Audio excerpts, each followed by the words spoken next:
1,000 years ago, the first settlers left Earth and formed the League of Free Worlds. Some got warm, sun-drenched planets, while others were fated to be born on a planet covered with impenetrable swamps. People built a model city there, where order, prosperity, and total control reigned. Christie was among those who couldn't reconcile with such an existence, which landed her in prison. But since there is no death penalty on planet XD59, a group of 10 prisoners is sentenced to lifelong exile in the swamps. If lucky, they might reach the Paradise Islands. But no one recalls such instances, since the swamps are teeming with dangerous creatures this time. As the prisoners were prepared for their last journey, the captain incapacitates one of the prisoners, his head shrouded in a sack, and orders him to move forward. The prisoner inquires about the security barrier and begins to move very cautiously.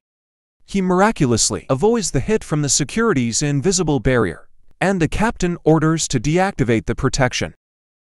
Then the captain reads the sentence and removes the sack from the prisoner's head, followed by an order to give the prisoners a metal box with supplies.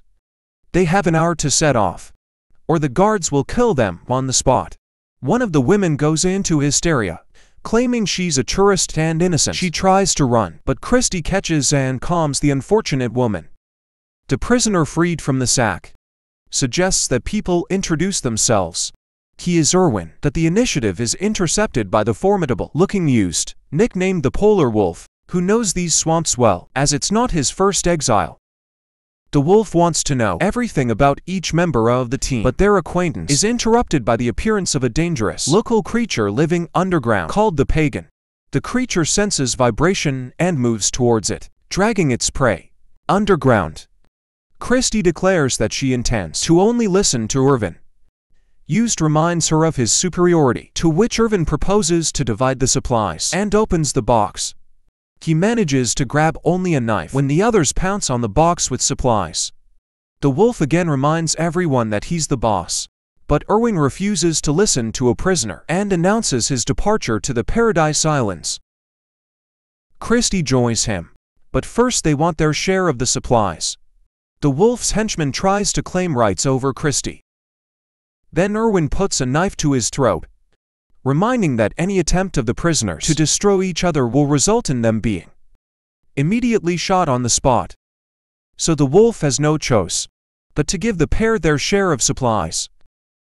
Additionally, Irwin requests the metal box itself in exchange for a portion of food, and the wolf agrees to give it away. The wolf orders his group to prepare for the journey when Christie asks Irwin to help the helpless tourist, but he refuses. That woman is already dead, even though she doesn't know it. Irwin explains to Christie that she should go first because she is lighter than him, and he will be able to pull her out if she falls into the swamp. At that time, a voice from the fortress commands the prisoners to lab the shore. The wolf leads his team forward. Irwin and Christie tie heavy box with ropes and also set off. Suddenly a shot is fired from the fortress. People hide behind the rocks, and Irwin realizes that he was the intended target. He forces Christie to crawl out of the dangerous square. Along the way, the girl notices small, crawling creatures, but Irwin assures her of their harmlessness, suggesting they could be their food, which disgusts Christie. Soon the pair reach a relatively safe place and confirm that Wolf's team is following their trail. Watching how Irwin calculates everything in advance and can find a solution to any problem, Christie worries, trying to understand who the man was before his exile.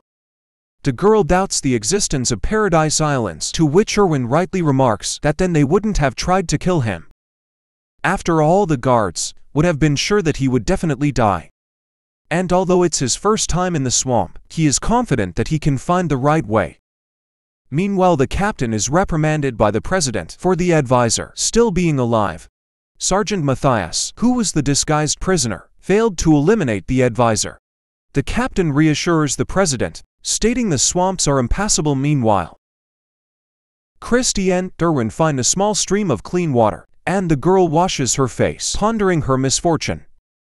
Suddenly Irwin asks Christie to freeze, but she thinks he's decided to take advantage of her. However, it turns out, Irwin spotted the pagan, which suddenly emerged from under the ground. Christie grabs a knife and cuts off part of the creature. After that, Christy treats Aaron's wound, while sharing that she ended up in prison for standing up to an inspector who tried to force her into intimacy. At that moment, the wolf's group appears from behind the rocks. The man intends to take back the metal box, but Erwin takes the part of the creature cut off by Christy and uses it as an electric whip. The wolf realizes the situation is bad and decides to let them go. The pair leaves, but the wolf stubbornly follows their tracks. Erwin heard that on the rotten shore there's a place where former prisoners live, and the wolf is their leader. He follows them, hoping that the pair will first fall into a swamp trap. Erwin notices the tips of the pagan sticking out of the ground and orders Christy to lie down, be silent, and not move. They do so, watching as a gigantic root of the pagan appears over the wolf's group, dragging several people underground. Meanwhile, the president again contacts the captain, who assures that he has taken the necessary measures, and his man is on the trail. In the swamps, Erwin and Christy stop for the night. The man is ready to talk about himself if the girl solves his riddle about the cost of a chocolate bar. But while he states the conditions of the riddle, Christy falls asleep. The girl wakes up to a strange sound and sees a wave of creatures approaching them. She tries to run, but Erwin throws her into the box, climbs in himself, and closes the lid. The pair waits out the invasion, and although the box's lid is eventually breached, the people remain unharmed. Finally, silence falls, and they emerge outside. Christy's first question about the answer to the riddle, and knowing it, she calms down. Now the box is no longer needed, and the pair throws it away. Soon they reach the liquid part of the swamp. Meanwhile, the remaining part of the wolf's group follows their trail, but Layla, realizing they might lose the couple, runs after Erwin and Christy. The wolf rushes after her and falls into a swamp pit. Here Layla slips up, saying that Erwin is a former presidential advisor and knows best how to act.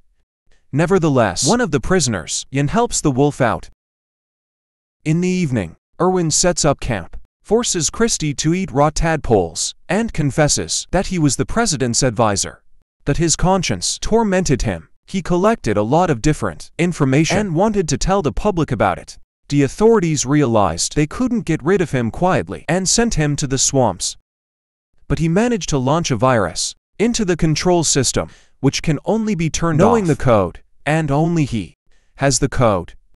So after the system's collapse, free people will be able to build their new free city management system.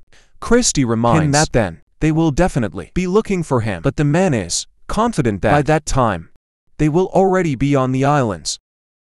Meanwhile, in the city, the system begins to collapse.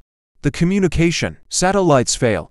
First in the morning, Layla and those who left the wolf encounter wild people on their way. Hearing their screams, Christy curses whoever invented this method of punishment. Erwin admits that he did it because he thought it was humane. Christy breaks down and berates Erwin, urging him to burn himself so no one can learn his code. He starts screaming, calling the savages to fight to die, but no one comes out. Then Christy confesses that she was offered freedom for his death. Meanwhile, the wolf finds those hiding among the rocks of his group to save herself.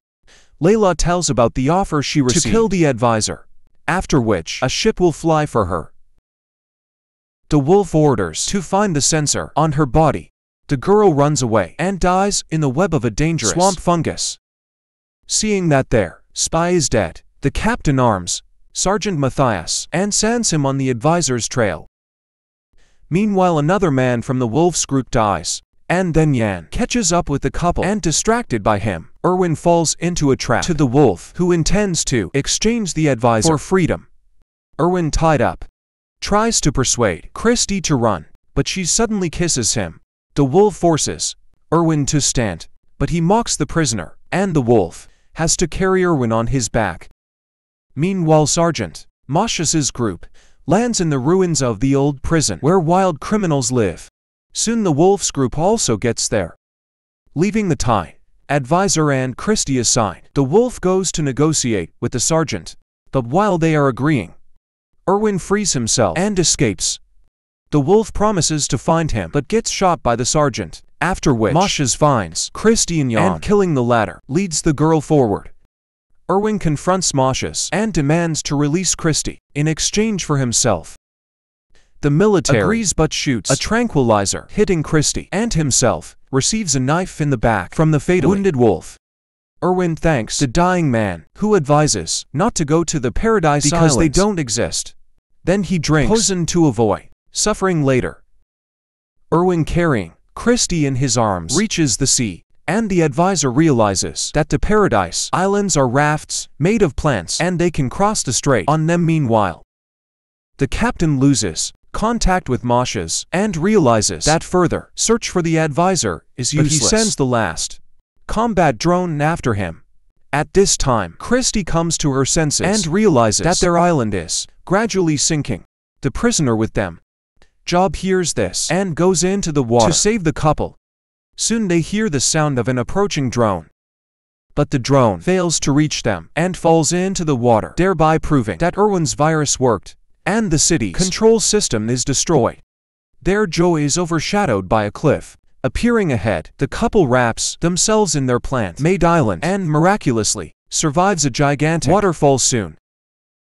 They reach the shore, where a secret bunker is set up in case of the president's escape, designed and built by Erwin. But he doesn't know the entire code. The last figure was entered by the president. There are only 2 attempts, so guessing it is impossible. Then Christy remembers the riddle about the chocolate bar, and knowing the president's answer to it, which Erwin also posed to him, suggests entering the number he named. And the bunker opens, but then it turns out that the hidden spaceship there is single-seated. Erwin insists that Christy should fly alone, but she refuses because she loves him.